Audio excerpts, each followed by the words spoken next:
Hello everyone, welcome back to Korean Fluency Journey. So today I have a very special topic to talk about. So today's topic is 5 mistakes that I wish I made earlier when I was learning Korean. So if you are a kind of perfectionist, I don't recommend watching this video because it's about making mistakes and learning from mistakes when it comes to learning a foreign language, especially the Korean language.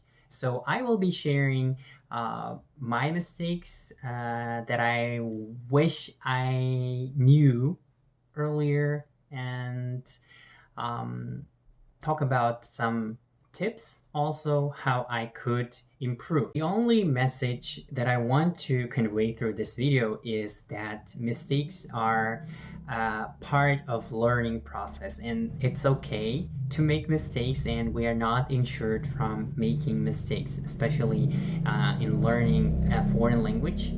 It not only foreign language, but it also related to others, learning a new skill or to your job or your studies. So we make mistakes and we learn from them. So don't judge too serious, and feel free to make mistakes. And I really want everyone to make as many mistakes as possible and as early as possible, so that you will not be struggling later in your life. So yeah.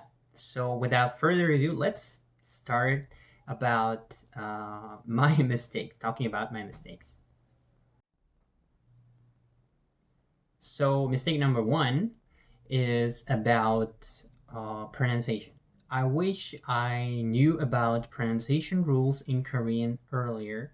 Well, when I was learning Korean, I like through books, textbooks, and I didn't have many resources or materials to study Korean when I was learning it for the first time. So I didn't understand what those rules are and why they exist, and that's why like I had a problem with understanding people, like Korean people, and they didn't also understand me because of my pronunciation.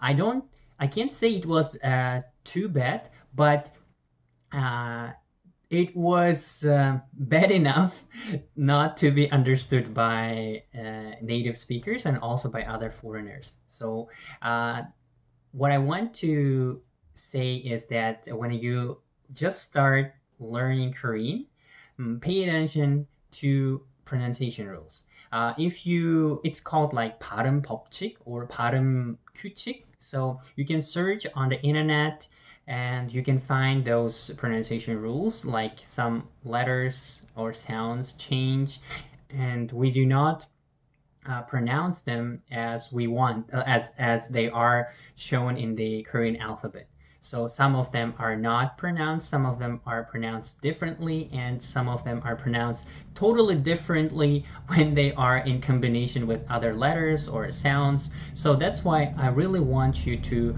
focus on these pronunciation rules when you are learning Korean for the first time, or if you are also learning like beginner level or intermediate level. So pay as much attention to as possible to these pronunciation rules. They are very important, and they can decide much of your like speaking, because pronunciation means being understood and also understanding how native Koreans speak.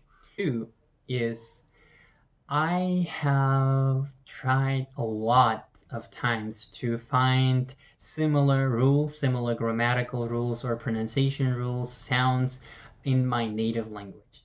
But it's not always the case. When we learn a foreign language, we should understand and accept the fact that it is totally different language from our native language, and we should accept it.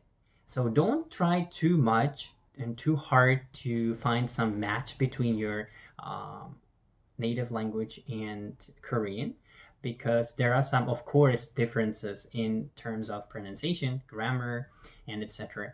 that they are not similar.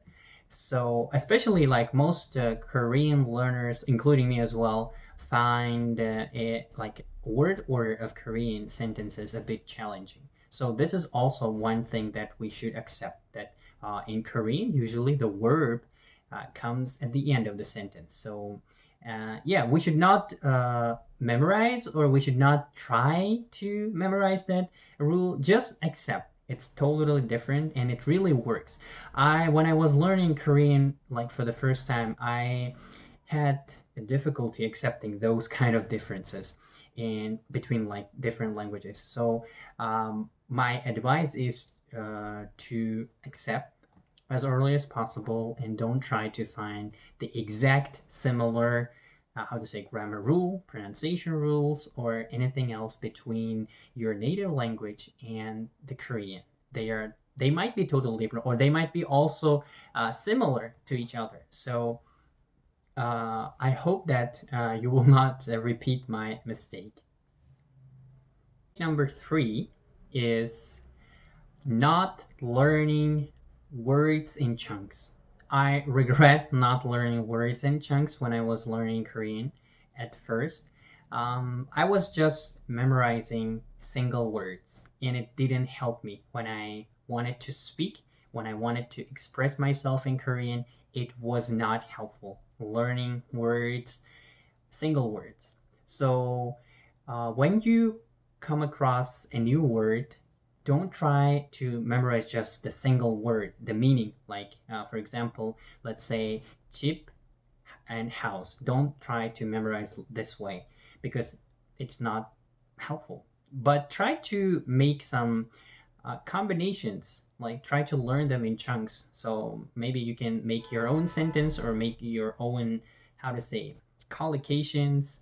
And if you, when you search a word in the dictionary, especially I recommend Naver Dictionary, there are also sentences, example sentences, or some combination of words with that word, so that you can easily use it in your sentence or when you're speaking. So my recommendation is try to learn words in chunks and combinations. So don't learn single words at all.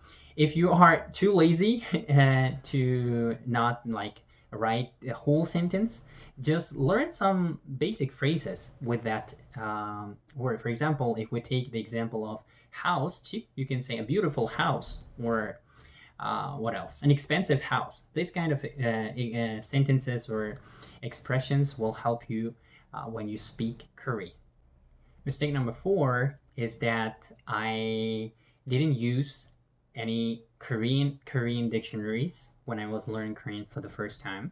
Of course, it's not recommended when you are at beginner level to use Korean because you don't have enough vocabulary to understand the Korean dictionaries, because everything will be written in Korean.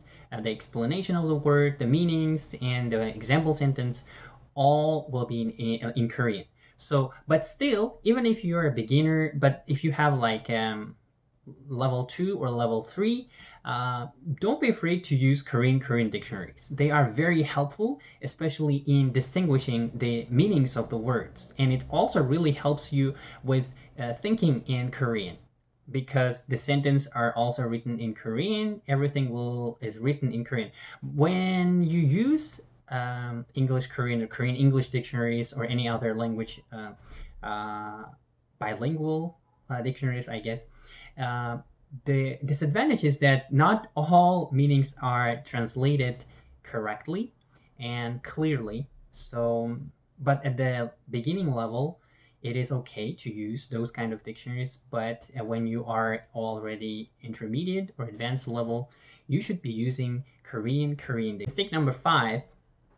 So back then, I didn't use more kind of real life or authentic materials when I was learning Korean, and it was kind of textbook Korean, and it sounded a little awkward when you talk to native speakers, and so learning from textbooks is okay. I do not say anything like it's bad or something like that. You can just learn the basics and try to find authentic materials in Korean. Way to find those kind of authentic materials, you can refer to news in Korean. We have internet and newspapers in Korean, or if you are interested in improving your listening skills, you can use audiobooks in Korean or podcasts in Korean. I think there are lots of podcasts in like real life and Korean podcasts. And when you choose a book written in Korean, do not choose the book that was translated from English or any other language into Korean, but try to find books that were written by Korean people, like the original language is Korean, because when it is translated, some sentence might sound awkward as well in Korean. I mean, in the textbook style, in the book style, it is fine, but when you want to improve speaking, those sentences might sound a little bit awkward and little like too advanced that are not used in daily life. So that's why try to find real life authentic materials for your studying. And I'll also link up some uh, websites and podcasts that are very helpful in learning Korean. So, in the end, I just want to say that take your time. Don't push yourself too much when learning Korean because this process should be enjoyable and not stressful.